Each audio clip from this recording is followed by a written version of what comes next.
darling. Janet. What happened? I don't know. The music. Paul. Let me help you up. Oh. Look, darling, you must have had a nightmare. It's all right now. It's over, you're awake, and I'm here. Janet, it wasn't a dream. The windows blew open. What's so unusual about a window blowing open? My engagement ring was gone. The flowers were all with it. Chris, look. But the picture. Paul's picture.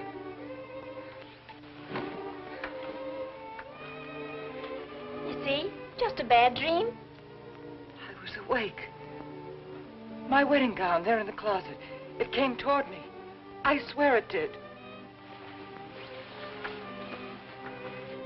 It's just your bathrobe.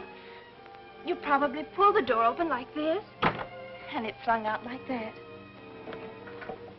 And my wedding dress isn't there? How could it be, Chris? It's been locked in the trunk room for years.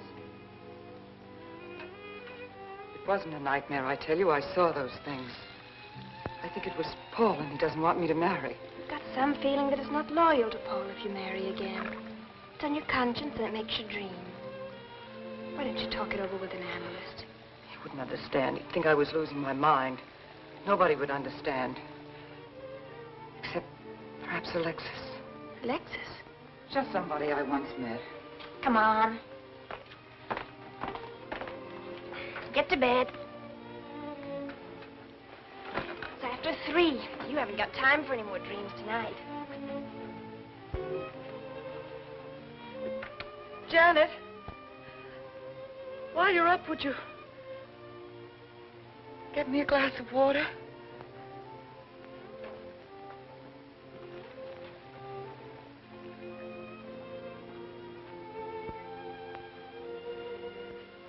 Thanks.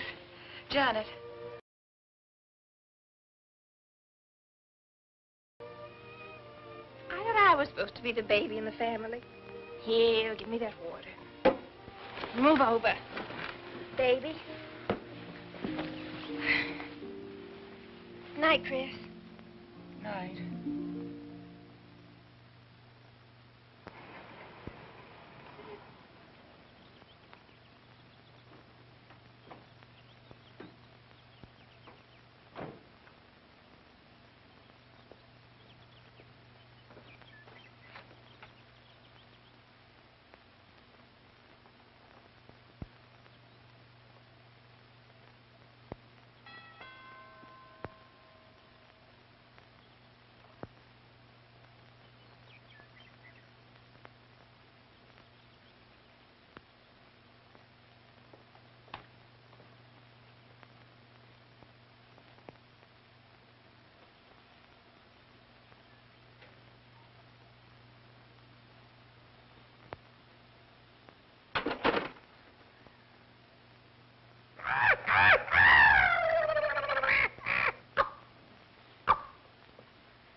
Childish, isn't it? I think the ocean and the fog were more effective. I agree. But in my work, I deal with many different kinds of minds. Generally speaking, I think you could say that 3 types of people come here to see me. The first, a fairly large group, come here to scoff. Sometimes a few of them remain to pray. The second have childlike, credulous minds. They long to believe. They're tired and sad and need comfort. And all this helps them. It creates an atmosphere. You see? A mood like music. And in it they find a few brief moments of comfort which helps them to continue with their gray little lives. And so I do not think it is so childish after all do you? And the third group? Ah. The third group is those of us who honestly explore the secrets of the outer world.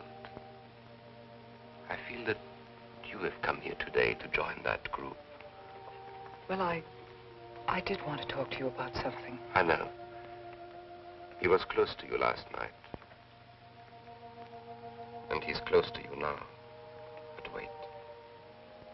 Maybe I should repel him, not bring him closer. Why? His presence is so strong, it might be dangerous.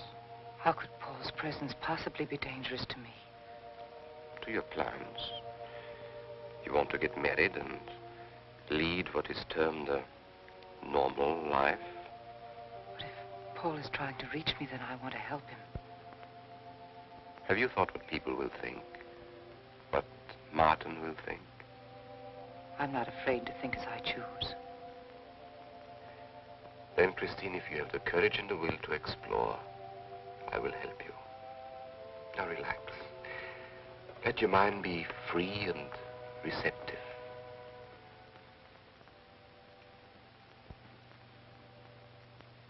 Janet, you do have a tendency to dramatize, and... Stop treating me like a child. I tell you, she's been going to see him for weeks, and...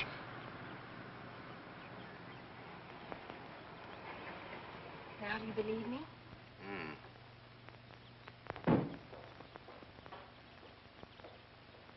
She's been reading psychic books, too. And talking about Paul as if he were still alive. Gives me the creeps. Let's go. Now what are we going to do? We're going to get a detective, see what he can find out about this spook chaser. For 20 years, I've been operating among these phony mediums as a private detective. And I've yet to find one concrete bit of evidence of communication with the dead.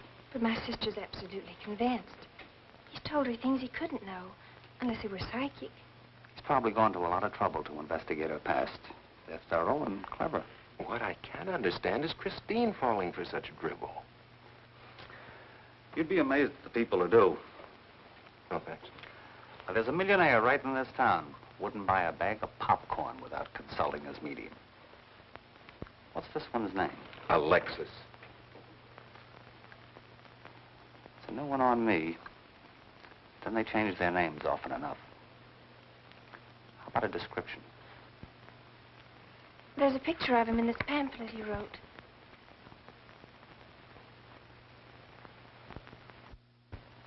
Oh, this?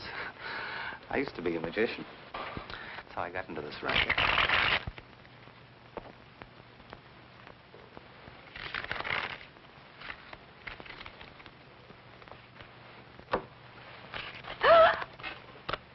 I know all their tricks.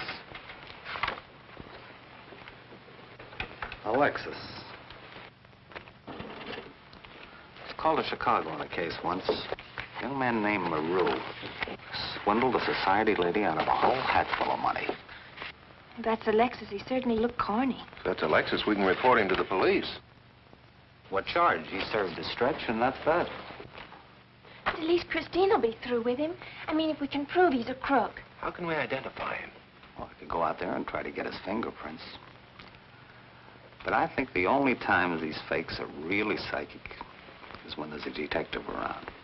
They look in their crystals and see you coming. Maybe we could send somebody you wouldn't know. Oh, no, I think that